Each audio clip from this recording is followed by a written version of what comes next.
Okay, last class में हमने आपको एक पहले होमवर्क दिया था बॉर्न हेबर साइकिल का, दिया था ना, तो पहले उसको मैं बना दे रहा हूं। उसके बाद हम बॉर्न हेबर साइकिल पढ़ने के बाद हम पढ़ेंगे क्या, हाइड्रेशन एनर्जी पढ़ेंगे। ठीक है, हाइड्रेशन एनर्जी के बारे में बताएंगे। तो बताओ, बॉर्न हेबर साइकिल में पहला किसका दिया था मैंने? NaCl। NaCl का तो बता दिया था ना। उसके बाद दूसरा क्या दिया था? MgCl2। तो ध्यान से सुनो, MgCl2 कैसे बनाएंगे, अगर बनाए हो तो उससे मैच करना। Mg सॉलिड में रहेगा, क्लोरीन गैसियस फेज में रहेगा, और दोनों मिल जाएंगे, क्या बन जाएगा? MgCl2 solid.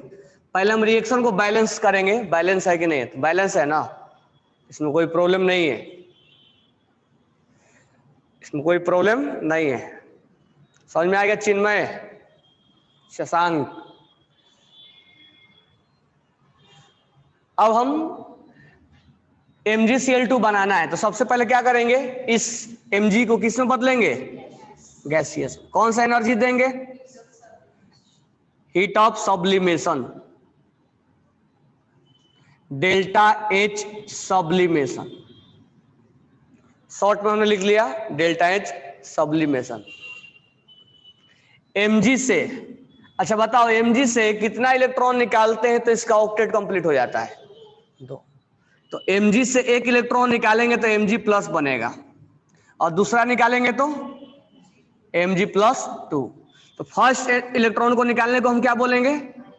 सेकेंड को क्या बोलेंगे? बराबर है क्या? तो ये दोनों लिखना पड़ेगा आपको। NaCl में केवल सोडियम चाहिए था एक, तो यहां पर एक ही था, यहां दोनों लिखना पड़ेगा। क्लोरीन को बॉन्ड को तोड़ना पड़ेगा, हमें 2 क्लोरीन चाहिए, इधर भी 2 क्लोरीन है, तो क्लोरीन और क्लोरीन के बॉन्ड को तोड़ना है हमें, तो delta H bond dissociation energy. यहां डिवाइड बाई 2 नहीं लिखेंगे, क्योंकि यहां पर 1/2 नहीं है ना, यहां पर जितना होगा उससे मल्टीप्लाई करेंगे। तो यहां हमें कितना क्लोरीन क्लोरीन मिलेगा? 2। दोनों को सेपरेट लिखेंगे हम। यहां से 2 इलेक्ट्रॉन लूज होगा, एक इलेक्ट्रॉन कौन गेन करेगा? ये इलेक्ट्रॉन गेन करेगा, क्या बन जाएगा? Cl। यहां एनर्जी कौन सा लगेगा? ये क्या बनेगा? अब इसको सोचो कि हमने 2 बार क्यों लिखा है।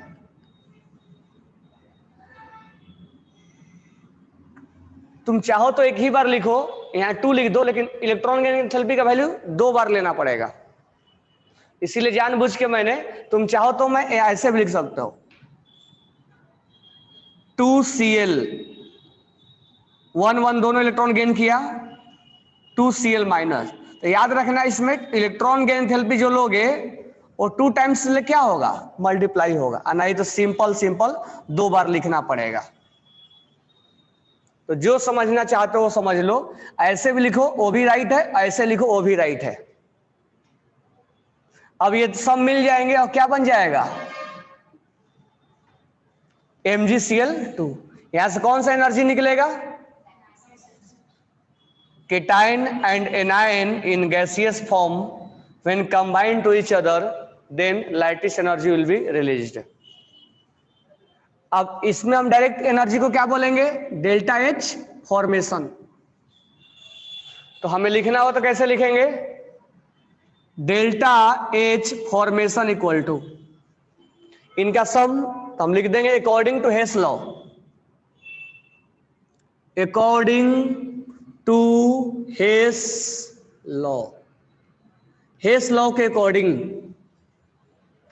ये डायरेक्ट है और ये स्टेप वाइज है, ये इनके सम के बराबर होगा। तो क्या होगा? Delta H sublimation plus IE1 plus IE2। अच्छा, यहां पर हम सब प्लस और माइनस सब प्लस में ही लेंगे, लेकिन जब हम वैल्यू पुट करेंगे तो प्लस वाला को प्लस पुट करेंगे और माइनस वाले को माइनस पुट करेंगे। Plus delta H bond dissociation energy,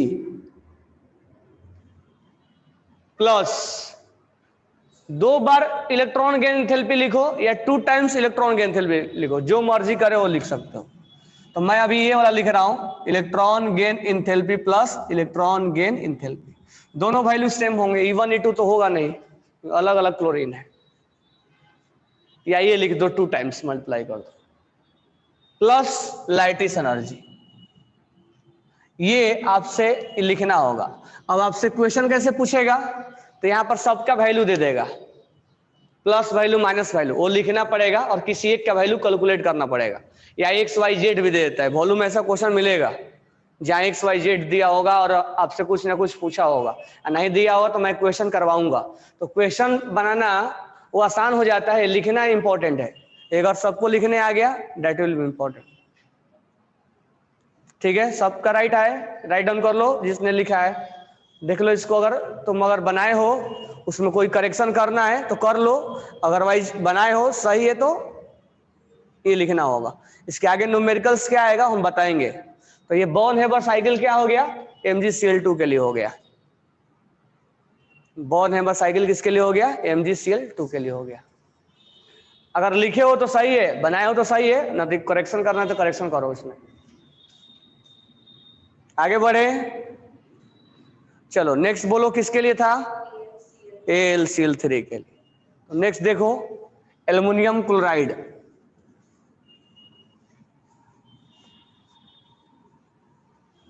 aluminium chloride उसके लिए था। तो ध्यान दो, एल्युमिनियम किस स्टेट में होगा, सॉलिड, और क्लोरीन Cl2 क्या बना, AlCl3। अब हमें यहां पर बैलेंस करना पड़ेगा। तो यहां 3 इधर मत बैलेंस करो, इसी को बैलेंस करो। ठीक है, यहां करोगे तो इधर उधर हो जाएगा। तुम ज्यादा वो करो कि यहीं पर सब कुछ करें। अब इधर करोगे कि यहाँ 2 लगा दे, यहाँ 3 लगा दे, हम बैलेंस अलग अलग तरीके से कर सकते हैं। यहाँ 3/2 लिख दो, आसान होगा, सबसे इजी होगा। ये तो बैलेंस करना होगा सर, हम बैलेंस ऐसे नहीं कर सकते क्या, तो ऐसे करोगे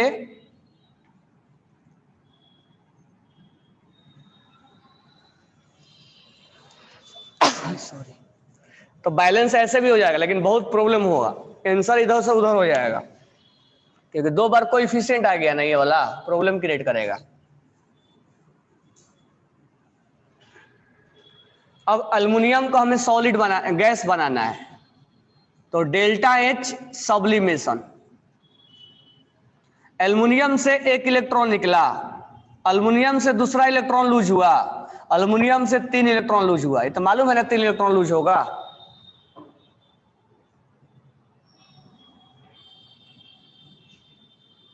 यहाँ AlCl3 बोला था, ये AlF3 बोला था।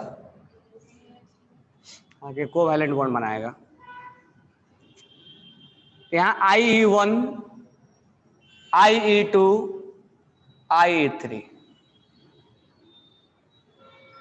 यहां पर क्लोरीन, कितना क्लोरीन मिलेगा, मल्टीप्लाई करोगे तो 3 क्लोरीन मिलेगा। 3 क्लोरीन लिख दो सेपरेट सेपरेट। यहां मल्टीप्लाई करोगे तो कितना क्लोरीन मिलेगा, 3। या ऐसे भी लिख सकते हो, तुम्हारा मर्जी, मैं समझने के लिए अलग अलग लिख दिया, ये अलग अलग लिख दिया। 3 क्लोरीन मिलेगा यहां से। तो यहां ΔH बॉन्ड डिसोसिएशन एनर्जी याद रखना। यहां पर आप जब बैलेंस किए हो तो इसमें 3/2 से मल्टीप्लाई करना मत भूल जाना। 3/2 अभी तक हम मल्टीप्लाई इसलिए नहीं कर रहे थे क्योंकि सबके पहले 1 1 था, यहाँ 3/2 है, इसीलिए 3/2 से मल्टीप्लाई मत करना भूल जाना। और 3 क्लोरीन मिलेगा, या तो आप ऐसे लिख दो या तो ऐसे लिखो। अब एक लूज करेगा तो इसको ये गेन कर लेगा, ये एक इलेक्ट्रॉन गेन करेगा, ये एक इलेक्ट्रॉन गेन करेगा, ये एक इलेक्ट्रॉन गेन करेगा। Cl minus Cl minus Cl minus कौन सा एनर्जी होगा, electron gain enthalpy. Electron gain electron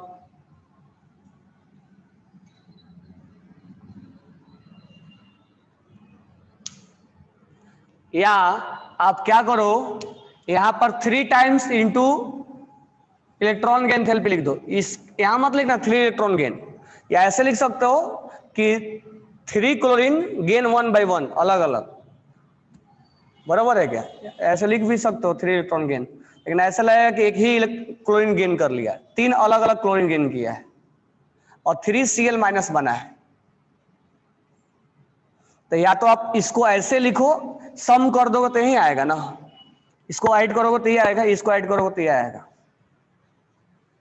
तो जो मर्जी करो वो लिख सकते हो, लेकिन गलती नहीं करना है। अब यहां से ये कंबाइंड हो गया, या तो इसको कंबाइंड कर दो या तो सेपरेट सेपरेट कंबाइंड करो, ये और ये कंबाइंड हो गया, कौन सा एनर्जी निकलेगा? Lattice energy. इसको क्या बोलेंगे? Delta H F formation. क्या लिखेंगे?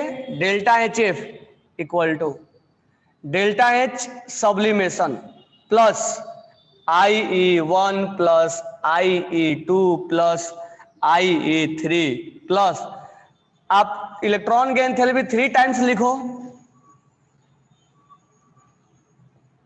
या एक बार लिख के 3 से मल्टीप्लाई कर दो, या 3 सेपरेट सेपरेट लिख लो, कोई फर्क नहीं पड़ता है। या आप ऐसे लिख सकते हो 3 इंटू इलेक्ट्रॉन गेन एंथैल्पी, वो आपका मर्जी है, प्लस लैटिस एनर्जी। ये हमारा हो गया लिखने का तरीका। अब इसके बाद हमें न्यूमेरिकल बनाना आसान हो जाता है, इनके बदले भी लिख सकते हो। अब इसके बाद जो भी न्यूमेरिकल दिया जाएगा हम केवल वैल्यू पुट कर देंगे और हमारा आंसर आ जाएगा। इसको बोलते हैं बोन हेवर साइकिल।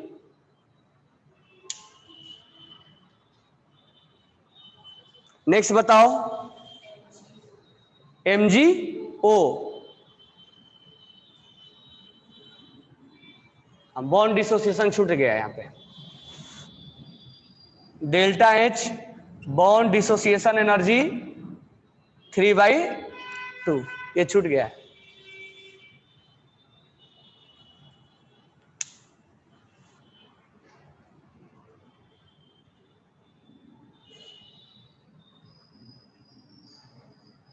हो गया ना ये? अकॉर्डिंग टू हेस लॉ हम लिख देंगे। नेक्स्ट हम देखेंगे किसका? MgO का। हटा दो इसको।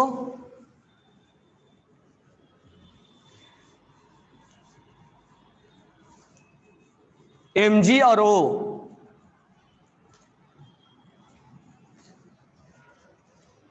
नेक्स्ट देखो MgO का,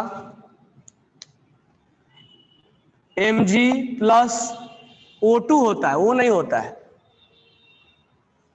और क्या बनेगा? MgO। बैलेंस कर देंगे, 1/2 यहां लिखेंगे। Mg से क्या बनाएंगे? Mg गैस, कौन सा एनर्जी लगेगा? सब। Mg से क्या बनाएंगे? Mg प्लस से IE, यहां बॉन्ड तोड़ेंगे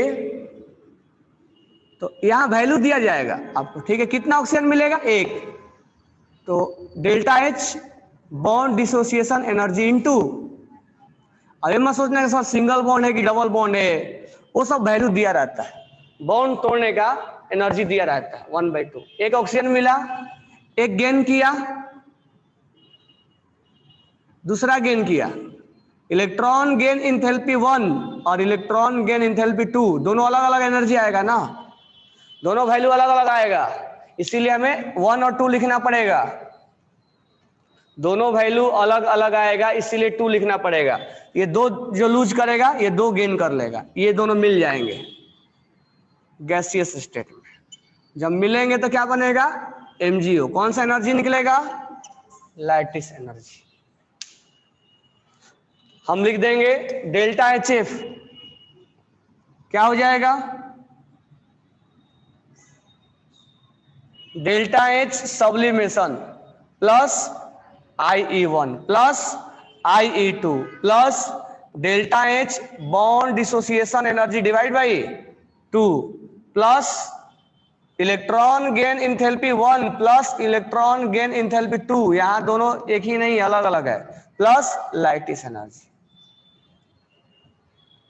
तो देख लो, इसको लिख लो, अगर नहीं आया होगा तो उसमें, ये समझ में नहीं आया तो बोलो, अदरवाइज अगर आप जो बनाए उसमें करेक्शन करो, अगर करेक्शन है तो, नहीं है तो फिर सही है।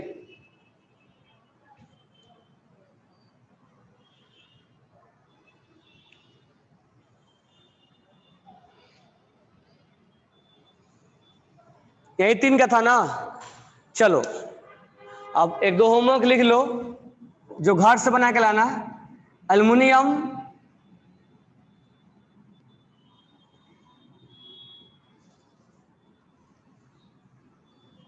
प्लस O2 Al2O3, मैं यहां बैलेंस करके दे रहा हूं।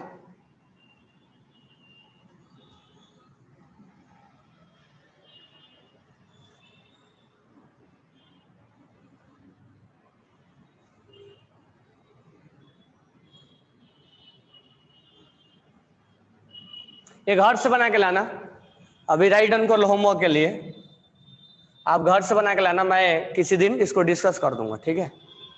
चलो अब हम समझते हैं क्या हाइड्रेशन एनर्जी। एक बार रिवाइज करा देता हूं। हाइड्रेशन एनर्जी, लैटिस एनर्जी सबको बताया हूं, बट एक बार दोबारा मैं हाइड्रेशन एनर्जी, लैटिस एनर्जी बता दे रहा हूं। हाइड्रेशन एनर्जी, लैटिस एनर्जी तो बताया हूं, हाइड्रेशन एनर्जी बता रहा हूं। तो अगर लिखे होगा तो दोबारा लिखने की कोई रिक्वायरमेंट नहीं है, बस एज ए रिवीजन सोच लो। तो हम यहां देख रहे हैं hydration energy, hydration energy, hydrated radius, ionic mobility, conductivity, चारों एक जैसा देखा जाता है। अब देखो ध्यान से, अगर मान लो हमने NaCl को पानी में हमने डिजोल्व कर दिया, तो पानी में आते ही NaCl क्या हो जाते हैं, डिजोल्व होने के बाद क्या हो जाएगा, आयोनाइज्ड हो जाएगा। यानी Na प्लस और Cl में क्या हो जाएगा, ब्रेक हो जाएगा, that is known as ionised हो गया। तो यहां Na प्लस और Cl माइनस डिजोल्व भी है और आयोनाइज्ड भी है। अब ये आयोनाइज्ड जो है इसी को बोलते हैं ये हाइड्रेटेड हो गया। एक हाइड्रोलाइसिस होता है, हाइड्रोलाइसिस मतलब रिएक्शन विथ वाटर, और इसको बोलते हैं हाइड्रेटेड। हाइड्रेटेड हो गया। अब हाइड्रेटेड का मतलब क्या होता है, वाटर जो होता है, वाटर में दो पार्ट होते हैं। वाटर पोलर होता है, पार्शियल निगेटिव होता है, पार्शियल, ये मोर इलेक्ट्रोनेगेटिव है और ये लेस इलेक्ट्रोनेगेटिव है। तो पार्शियल पॉजिटिव होगा, पार्शियल निगेटिव होगा, पार्शियल पॉजिटिव होगा। इसका मतलब ये वाटर पोलर है। और हम जानते हैं कि Na प्लस क्या है, Na प्लस अनस्टेबल होता है कि नहीं होता है, क्योंकि इसके पास चार्ज नहीं प्लस है। कोई भी चार्ज कंपाउंड अनस्टेबल होगा, कोई भी चार्ज कंपाउंड, दुनिया का कोई भी चार्ज चीज अनस्टेबल होता है। तो इसकी स्टेबिलिटी लाने के लिए वाटर क्या करेगा, इसको घेरेगा। वाटर का माइनस वाला पार्ट इसको तरफ घेरेगा। तो मैं एक बार लिख के दिखा दे रहा हूं।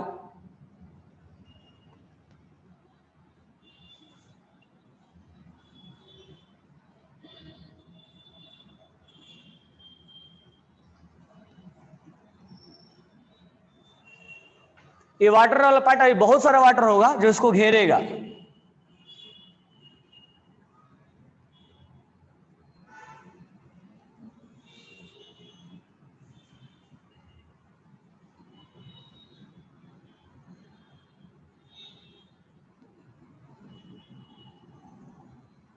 ये वाटर इसको चारों तरफ घेर लेगा ऐसे, ठीक है। अब क्लोरीन भी परेशान है, तो क्लोरीन माइनस है, तो वाटर का कौन सा पार्ट इसके तरफ होगा, पॉजिटिव वाला पार्ट।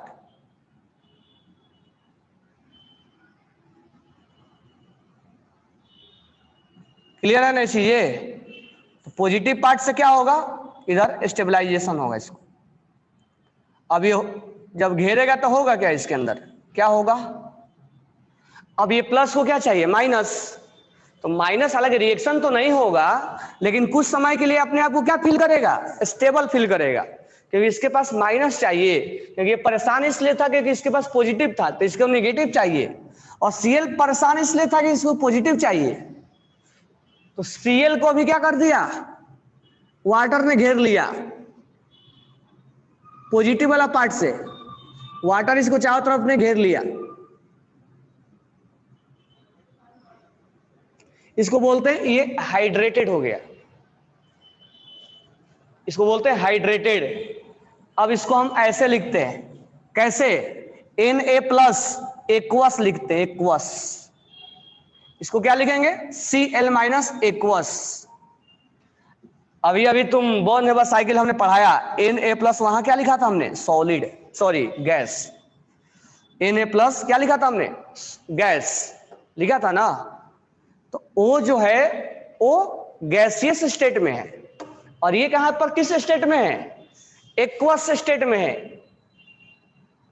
तो जब वो रिएक्शन करने गया था, आयनिक बॉन्ड बनाने गया था, तो एक गैसियस फेज में था, और यहां पर हम इसको बोलते हैं एक्वस फेज में। Hydrated sodium plus, hydrated, hydrated cation और anion, this one is also called hydrated anion. ठीक है, तो पहले इसको लिख लो, अगर लिखो तो सही है, उसमें से कोई चीज अगर एक्स्ट्रा लगता है तो उसको भी नोट डाउन करने का।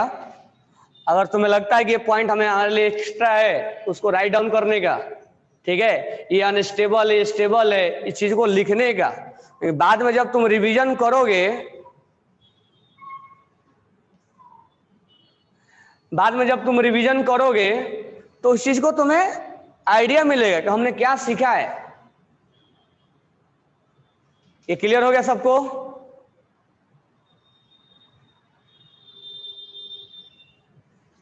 चलो, तो यहां तक हमने हाइड्रेटेड का बताया कि पानी के अंदर क्या हुआ, आयनाइज हुआ, वाटर ने घेर लिया है, इसको हाइड्रेटेड का नाम देते हैं। अभी हमने एक भी टर्म इसमें डिफाइन नहीं किया है, बस पानी के अंदर कोई भी आयनिक कंपाउंड गया है, इतना काम सबके लिए होगा। हाइड्रेटेड में Na+ सॉलिड में और Na+ एक्वस में क्या डिफरेंस है? तो यही डिफरेंस है। This one is called hydrated Na+। Hydrolyse मत बोल देना, हाइड्रोलाइसिस का मतलब होता है reaction with water. Hydrolysis means reaction with water, तो ये रिएक्शन नहीं कर रहा है, सोडियम जो है वो रिएक्शन नहीं कर रहा है। हम सोडियम का रिएक्शन भी पढ़ते हैं, वाटर के साथ रिएक्शन पढ़ते हैं। ठीक है, सोडियम पानी के साथ बहुत ज्यादा रिएक्टिव होता है, लेकिन ये सोडियम रिएक्शन को नहीं जा रहा है। Sodium is not hydrolysis, hydrolysis को नहीं जा रहा है, इसको बोलते हैं हाइड्रेटेड केटायन। ये लिख लेना, हाइड्रेटेड केटायन। और ये क्यों घेरा है? क्यों घेरा है? क्योंकि ये अनस्टेबल था, ये परेशान था, और वाटर क्या है? पोलर है। हाँ, लेकिन यहाँ NaOH का फॉर्मेशन नहीं होगा, इसलिए इसको हाइड्रोलाइसिस नहीं बोलते। सोडियम वाटर से रिएक्शन करके क्या देगा? सोडियम हाइड्रोक्साइड देगा। लेकिन यहाँ पर हम रिएक्शन के बारे में बात नहीं कर रहे हैं, यहाँ वाटर ने केवल घेरा है। क्यों घेर लिया है? क्योंकि ये परेशान था, क्योंकि इसके पास केटायन था। वाटर ने दूसरा रीजन क्या है घेरने का? वाटर खुद एक पोलर है, इसके पास प्लस और माइनस है, तो ये परेशान और ये इसका दोस्त, और इसको क्या करेगा? तुम परेशान मत हो, हम घेर रहे हैं तुम्हें।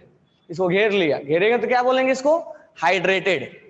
तो यहां तक हमने हाइड्रेटेड के बारे में सोचा। अब हम सोचते हैं कि एनर्जी क्या होगा, तब मैं इसी पे समझा दे रहा हूं एनर्जी क्या होगा, हालांकि बता चुका हूं। अब ये परेशान है, लेकिन इसकी परेशानी कौन दूर कर रहा है? वाटर, क्योंकि इसको घेर रहा है। तो घेरेगा तो इसमें क्या होगा? थोड़ा बहुत स्टेबिलिटी आएगा, थोड़ा बहुत क्या आएगा? स्टेबिलिटी आएगा। और कोई भी चीज जब अनस्टेबल से, एक तो अच्छा खासा बॉन्ड बनाया था ना सोडियम, ये सोडियम अच्छा खासा स्टेबल था इसके अंदर ना। जो पहले परेशान था, परेशान होने की वजह से दोनों ने बॉन्ड बनाया था, बॉन्ड बनाया था, इसका चार्ज कैंसिल हो गया था, लेकिन पानी में आने के बाद फिर से उसी कंडीशन में आ गया था, ये परेशान फिर से हो गया था। अपनी परेशानी को हटाने के लिए उसने NaCl बनाया था, लेकिन परेशान पानी में आने के बाद फिर से परेशान, तो बोला वाटर कोई प्रॉब्लम नहीं, हमारे पास आओगे तो हम तोड़ेंगे तुम्हें, लेकिन हम तुम्हें हेल्प भी करेंगे। तो इसको ये हेल्प कर रहा है, ये दोस्त है इसका। तो जो परेशानी था इसको, वो वाटर ने परमानेंट तो हेल्प नहीं किया, लेकिन कुछ टाइम के लिए इसको हेल्प किया। इसके वजह से ये अनस्टेबल से कहां चला गया? लेकिन 100% स्टेबल अभी भी नहीं हुआ है। लेकिन कोई चीज अनस्टेबल से स्टेबल में जाता है तो देखो अनस्टेबल का एनर्जी इतना होता है और स्टेबल का एनर्जी कम होता है। समझ में आया क्या? ऐसे याद रखना कि जितना हम जमीन पे धरती पर रहते उतना ही स्टेबल है, हवा में उड़ेंगे अनस्टेबल हो जाएगा। तो हवा में उड़ोगे तो अनस्टेबल हो जाओगे और धरती पर रहोगे तो स्टेबल रहोगे, ठीक है? इसलिए ज्यादा उड़ना भी नहीं है। तो ये अनस्टेबल है, इसका मतलब इसका हाइट इतना है और ये स्टेबल है, हाइट इतना है, नीचे है। तो इसका एनर्जी कम होता है और इसका एनर्जी ज्यादा। अच्छा, मैं अभी फर्स्ट फ्लोर पे हूं तो मेरा एनर्जी ज्यादा है। अगर मैं ग्राउंड फ्लोर पे चला गया तो मेरा एनर्जी क्या हो जाएगा? कम हो जाएगा ना कम। तो मैं क्या करूंगा? उस एनर्जी को रिलीज करूंगा। अभी 100 जूल है और ग्राउंड फ्लोर पे गया तो 10 जूल हो गया, तो 90 जूल क्या कर दिया हमने? रिलीज कर दिया। टेम्पोररी स्टेबिलिटी बोल सकते हैं, मतलब परमानेंट रिएक्शन करके थोड़े ना उसको बॉन्ड को स्टेबलाइज किया है। हाँ, बोल सकते हैं कि potential energy will be decrease, hence it's stability will be increase. मतलब ये स्टेबल बन गया है। तो स्टेबल बनेगा तो एनर्जी क्या होगा? लूज होगा। तो after forming stable it lose energy, that lose energy is called hydration energy. तो रटना नहीं है कि हाइड्रेशन एनर्जी क्या होगा। ये टेम्पोररी स्टेबिलिटी है, परमानेंट स्टेबिलिटी नहीं है। जामदार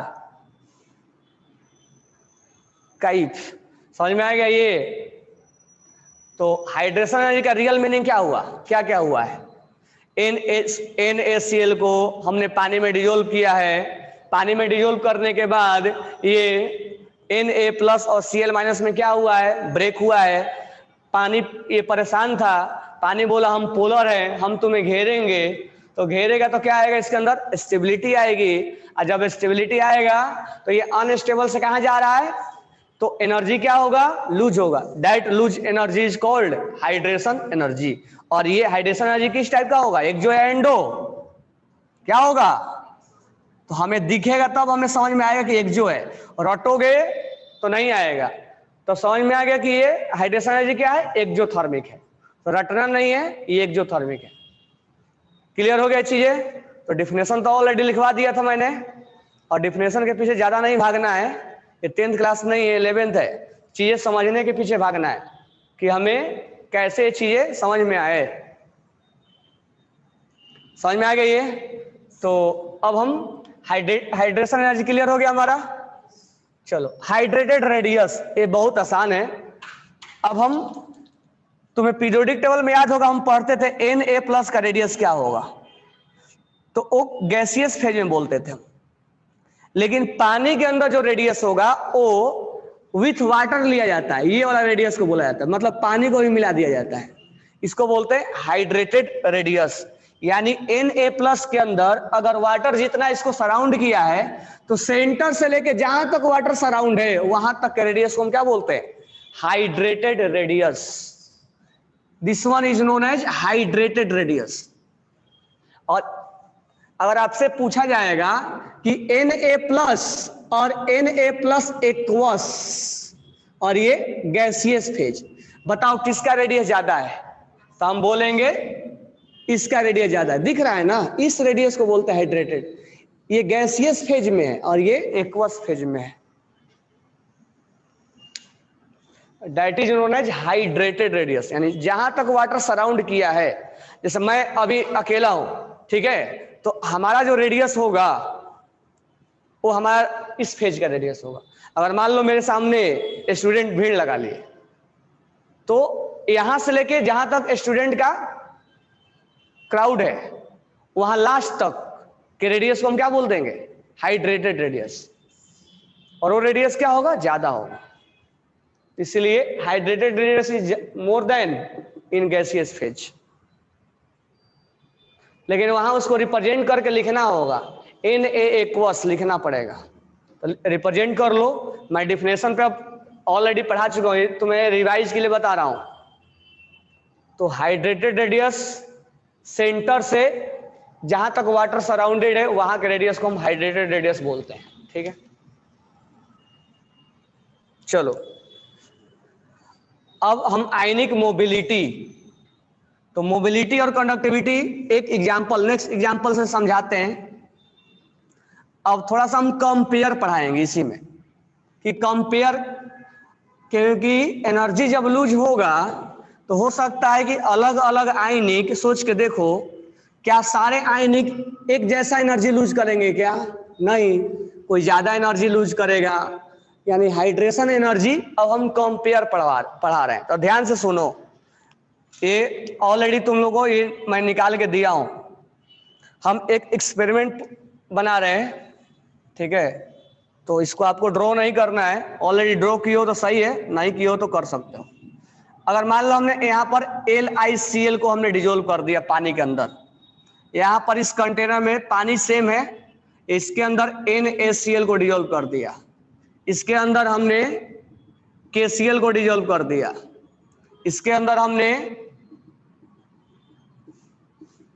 रुबिडियम क्लोराइड को डिजोल्व कर दिया, और इसके अंदर हमने सीजियम क्लोराइड को डिजोल्व कर दिया, सीजियम क्लोराइड को डिजोल्व कर दिया, ठीक है? सब वाटर है। अब लिथियम प्लस के चारों तरफ क्या होगा? वाटर सराउंड होंगे।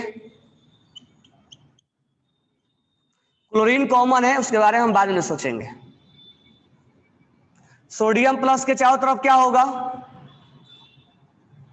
वाटर क्लाउड हो जाएगा, इधर इसको घेर लेगा। पोटेशियम प्लस के चारों तरफ क्या होगा? वाटर क्या करेगा? घेरेगा।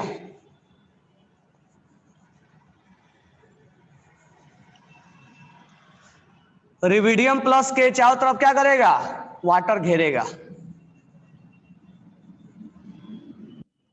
सीजियम प्लस के चारों तरफ वाटर क्या करेगा? घेरेगा। अच्छा, अब ध्यान से सुनना। पहला पॉइंट ये है कि केटायन का या एनायन का, कोई भी ले लो, केटायन या एनायन का साइज जितना कम होगा उतना ही फोर्स ऑफ अट्रैक्शन क्या होगा? ज्यादा, उतना ही मोर वाटर सराउंडेड होंगे। ये लाइन ध्यान में रखना है। केटायन एनायन का साइज कम होगा, जितना साइज कम होगा उतना ही अट्रैक्शन ज्यादा होगा, उतना ही मोर वाटर सराउंडेड होंगे।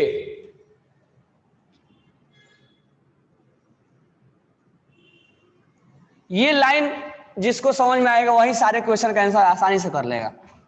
केटायन एनायन दोनों के लिए मैं बोल रहा हूं, ऐसा नहीं केटायन के लिए अलग एनायन के लिए अलग है, नहीं, दोनों के लिए बोल रहा हूं, ठीक है?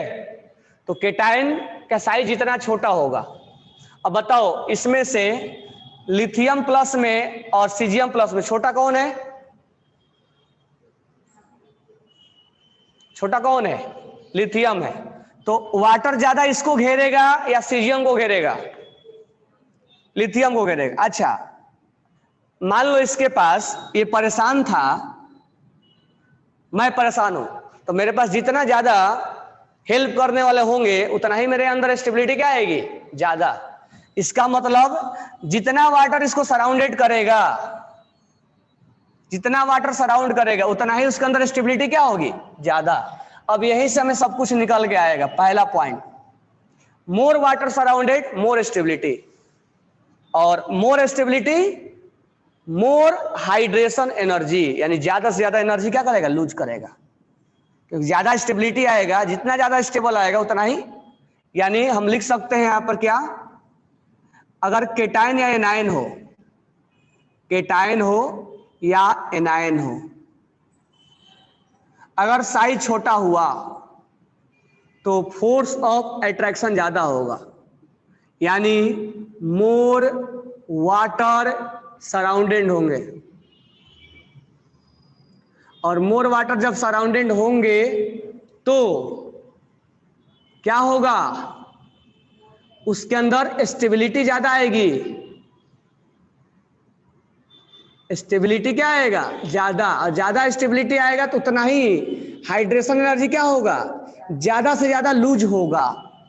ये चीजें समझ में आया? यानी इसको डायरेक्ट तुम क्या बोल सकते हो? ये यानी हम लाइन डायरेक्ट बीच वाला गायब कर दें तो क्या बोलेंगे कि केटायन या एनायन अगर स्मॉल साइज का हुआ, स्मॉल साइज का हुआ तो उसका हाइड्रेशन एनर्जी क्या होगा, ज्यादा। तो इस लाइन को याद रखने का और समझ के याद रखने के लिए ऊपर वाला काफी है, ये वाला लिंक करके दिया मैंने। यानी स्मॉल केटायन और anion have higher lattice energy.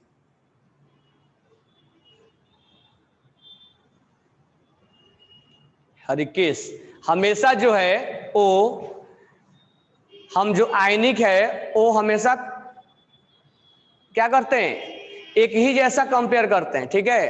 ये नहीं कि सीजियम फ्लोराइड और लिथियम आयोडाइड में ऐसे अलग अलग हम नहीं कंपेयर करते हैं, हम एक ही जैसा में कंपेयर करते हैं। तो यहां पर लिखना केटायन और एनायन अगर स्मॉल साइज का हुआ तो उसका हाइड्रेशन एनर्जी क्या होगा, ज्यादा होगा। अब मुझे बताओ यहां सबसे ज्यादा एनर्जी कौन लूज करेगा, लिथियम या सीजियम, लिथियम। तो लिख लो हाइड्रेशन एनर्जी, मैं इसको हटा दूं, हाइड्रेशन एनर्जी, हाइड्रेशन एनर्जी यहां पर लिख लो हाइड्रेशन एनर्जी। लिथियम का ज्यादा होगा, देन सोडियम का, देन पोटेशियम का, देन रुबिडियम का, देन सीजियम का। ठीक है। अब हम बात करते हैं हाइड्रेटेड रेडियस।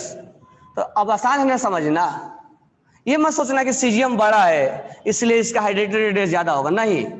हाइड्रेटेड रेडियस ये वाला है, ये वाला रेडियस है। तो जितना ज्यादा वाटर सराउंडेड होंगे उतना ही रेडियस ज्यादा होगा ना, देखो रेडियस कम होता चला जा रहा है। ये मत सोचना कि सीडियम बड़ा है तो उसका हाइड्रेटेड रेडियस ज्यादा होगा, नहीं, वो छोटा होता चला जा रहा है। यानी हाइड्रेटेड रेडियस किसका ज्यादा होगा, जिसका ये होगा। जितना ज्यादा सराउंडेड होंगे उतना ही क्या होगा, बराबर है क्या।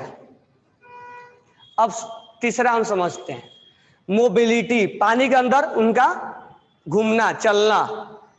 अब देखो ये जितना ज्यादा सराउंडेड होंगे उतना ही उसको इधर से उधर ट्रांसफर करने में क्या लगेगा, ट्रांसफर होने में क्या लगेगा, जल्दी मोबिलिटी नहीं होगा। यानी आयनिक मोबिलिटी किसका ज्यादा होगा, मैं शॉर्ट में लिख रहा हूं CS+ होगा ना, क्योंकि जितना कम घेरेंगे उतना ही वो जल्दी जल्दी ट्रांसफर होगा। मोबिलिटी का मतलब होता है घूमना, इधर से उधर जाना।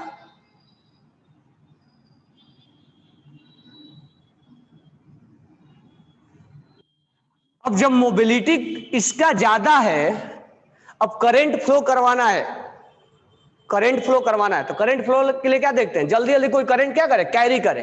तो जल्दी जल्दी कौन भागेगा, यानी कंडक्टिविटी किसका ज्यादा होगा,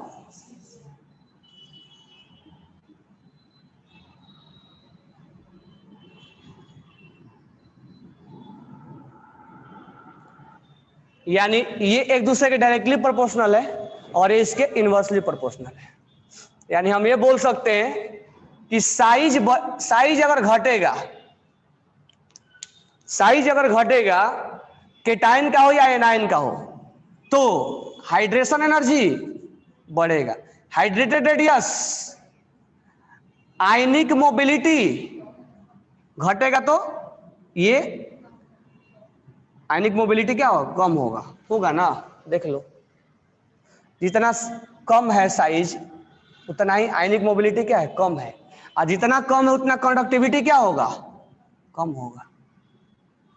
यानी ये लाइन फिर से लिख लो, और ये लाइन हमेशा ध्यान में रखते हो तो कोई प्रॉब्लम नहीं आएगा कहीं भी अगर आपसे पूछा जाएगा तो। ये इसके इनवर्सली है और ये इसके डायरेक्टली है। कोई डाउट है, नहीं। चलो इसके आगे